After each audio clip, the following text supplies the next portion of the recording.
Visakhapatnam international స్టేడియంకి 2009వ సంవత్సరంలో ఆ రోజు రెండోసారి ముఖ్యమంత్రిగా రాజశేఖర్ రెడ్డి గారు హఠాత్తుగా మరణించినటువంటి తరుణంలో ఆ రోజు ఉన్నటువంటి ఆంధ్ర క్రికెట్ అసోసియేషన్ కమిటీ కానీ లేదా గవర్నింగ్ బాడీ కానీ ఆ రోజు ముఖ్యమంత్రిగా ఉన్నటువంటి రాజశేఖర్ రెడ్డి గారి మరణాన్ని అప్పటికే విశాఖపట్నానికి ఆంధ్రప్రదేశ్ రాష్ట్రానికి వారు చేసి ఉమ్మడి ఆంధ్రప్రదేశ్ రాష్ట్రానికి వారు చేసినటువంటి సేవల్ని గుర్తించి వారి పేరుని పోతినమల్లైపాలెంలో ఉన్నటువంటి ఇంటర్నేషనల్ స్టేడియంకి పెట్టాలని చెప్పి తీర్మానం చేసి దాదాపు 16 సంవత్సరాలుగా విశాఖపట్నంలో ఉన్నటువంటి ఇంటర్నేషనల్ స్టేడియంకి రాజశేఖర్ రెడ్డి గారి పేరు పెట్టడం అది కొనసాగించడం కూడా చూసాం.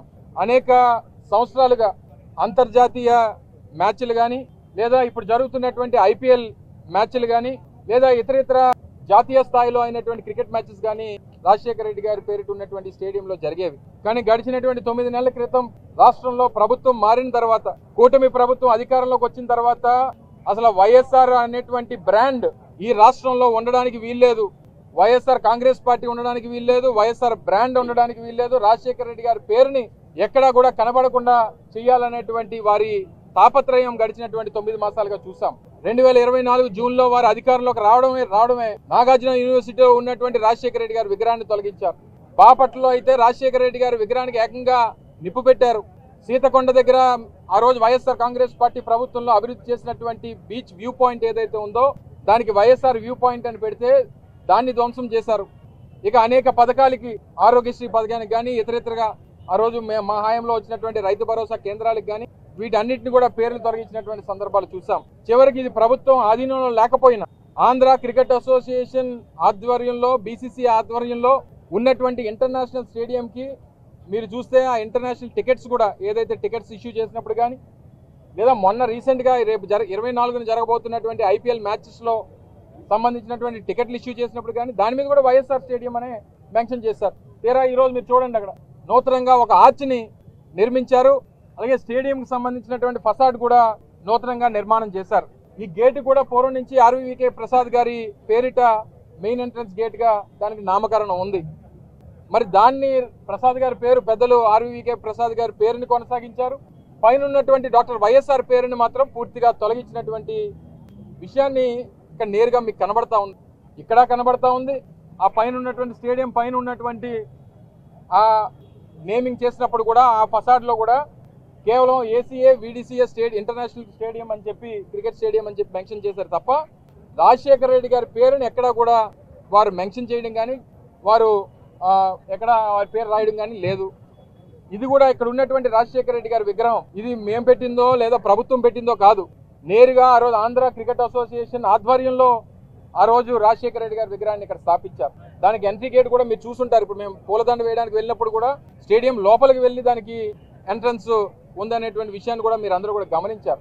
రాజశేఖర రెడ్డి గారి పేరుని తొలగించారా లేదా అనేటువంటి దాని మీద అనుమానాలు అనేక మందికి ఈరోజు రాష్ట్ర వ్యాప్తంగా ఉన్నాయి.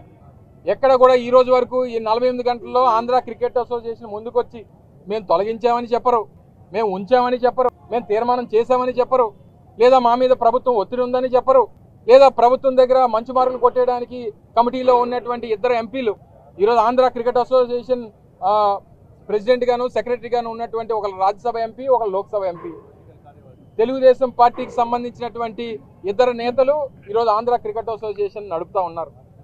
ఎక్కడా కూడా ఎపెక్స్ కౌన్సిల్ ఏదైతే లోదా రూల్స్ ఏవైతే ఉంటాయో బీసీసీఏ కానీ లేకపోతే వారికి ఉన్నటువంటి రూల్స్ ప్రకారం అసలు రాజకీయ నాయకులు అనేటువంటి వారు పదవుల్లో ఉన్నటువంటి వారు నాకు తెలిసి బీసీసీఏ రూల్స్ ప్రకారం ఎక్కడా కూడా ఏ క్రికెట్ అసోసియేషన్కి దేశంలో ఎక్కడా కూడా వాళ్ళ చట్టం అది సరే అయినా సరే దాన్ని అధిగమించి వాళ్ళు పెట్టుకున్నారు, చేసుకున్నారు. ఈ పనులేంటి? ఎందుకు వైఎస్ఆర్ పేరు చూస్తే భయపడతా ఉన్నారు? ఆ బ్రాండ్ అంటే ఎందుకు భయపడతా ఉన్నారు? వైఎస్ఆర్ కాంగ్రెస్ పార్టీ ఈరోజు ఆయన పేరిట, ఆయన ఆశయాల కోసం, ఆయన సిద్ధాంతాల కోసం జగన్మోహన్ రెడ్డి గారి నేతృత్వంలో స్థాపించినటువంటి పార్టీ. 14 సంవత్సరాలుగా ఈ రాష్ట్రంలో ప్రతిపక్షంలో, అధికారంలో అనేక కార్యక్రమాలు ఈ రాష్ట్రం కోసం చేశాం. అసలు విశాఖపట్నంలో ఆయన 5 సంవత్సరాలు ముఖ్యమంత్రిగా, 5 సంవత్సరాల్లో రాజశేఖర రెడ్డి గారు 2004 నుంచి 2009 సెప్టెంబర్ వరకు 5 సంవత్సరాలు ముఖ్యమంత్రిగా ఈరోజు ఎంత అభివృద్ధి జరిగింది. పక్కన ఉన్నటువంటి IT hills, Rishikonda IT hills అభివృద్ధి చేసింది రాజశేఖర రెడ్డి గారు. పక్కన ఉన్నటువంటి బీఆర్టీఎస్ రోడ్లు అభివృద్ధి చేసింది రాజశేఖర రెడ్డి గారు.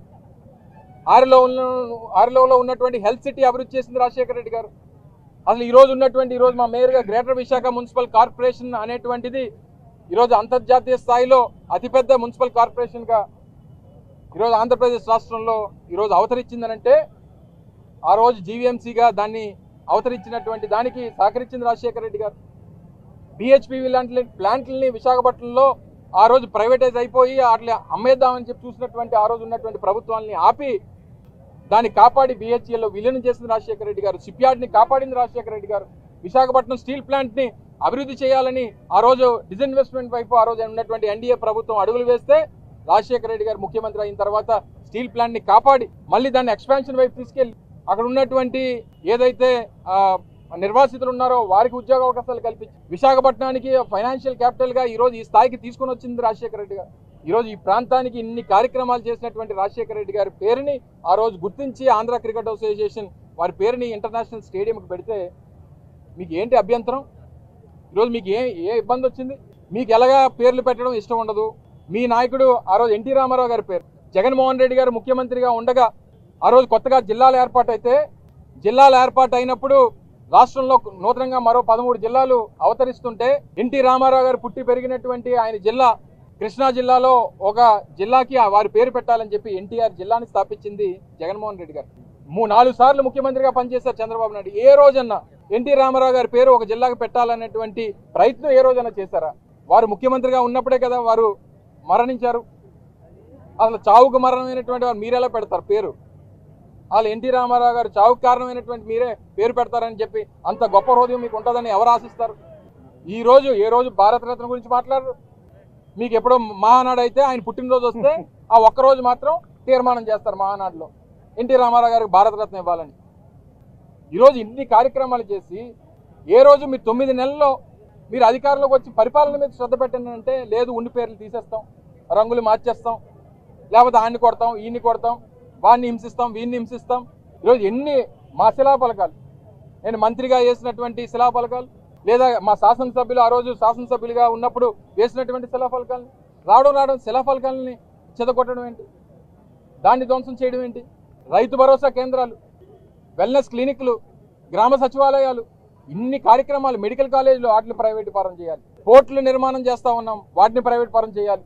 ప్రభుత్వం పోర్టులు ఆ రోజు 15,000 కోట్ల రూపాయలు పెట్టి ఆంధ్రప్రదేశ్ రాష్ట్రంలో కొత్తగా 3 పోర్టులు అభివృద్ధి చేస్తే వాటిని ప్రైవేట్ పరం చేయాలి. మెడికల్ కాలేజీలు ప్రైవేట్ పరం చేయాలి, విద్యని ప్రైవేట్ పరం చేయాలి, వైద్యాన్ని ప్రైవేట్ పరం చేయాలి. అసలు మీ రాజకీయమే అంతా కూడా పూర్తిగా ఈ స్థాయిలో వెళ్ళిపోయినటువంటి పరిస్థితులు. ఆ రోజు ఒక గొప్ప కార్యక్రమాన్ని క్రీడాకారుల కోసం ఆ రోజు ఆంధ్రప్రదేశ్ ప్రభుత్వం ఆ రోజు జగన్మోహన్ రెడ్డి గారి నేతృత్వంలో పెద్ద ఎత్తున ఆడుదాం ఆంధ్ర అనేటువంటి కార్యక్రమం పెట్టి లక్షలాది మంది, దాదాపు 4.5 లక్షల మంది క్రీడాకారులను ప్రోత్సహించాం. ఇన్ని కార్యక్రమాలు చేసి ఇవన్నీ చేసి మీరు చెప్పండి పోనీ, ఇదిగో మేము గడిచినటువంటి కాలంలో 3 సార్లు ముఖ్యమంత్రి చేసాం, ఇది 4వ ముఖ్యమంత్రి. ఒక్క పథకం చెప్పండి, ఒక క్రీడాకారుని ప్రోత్సహించింది చెప్పండి, ఏదో ఒక పథకాన్ని చెప్పండి. మీ పేరు చెప్తే రాజశేఖర రెడ్డి పేరు చెప్తే ఫీజు రీయింబర్స్మెంట్ అంటారు, రాజశేఖర రెడ్డి గారి పేరు చెప్తే ఆరోగ్యశ్రీ అంటారు, రాజశేఖర రెడ్డి గారి పేరు చెప్తే 108 అంటారు. మీ పేరు చెప్పండి, చంద్రబాబు నాయుడు గారి పేరు చెప్తే ఇది గుర్తొస్తుంది, వెన్నుపోటు తప్పితే ఏం గుర్తొస్తుంది?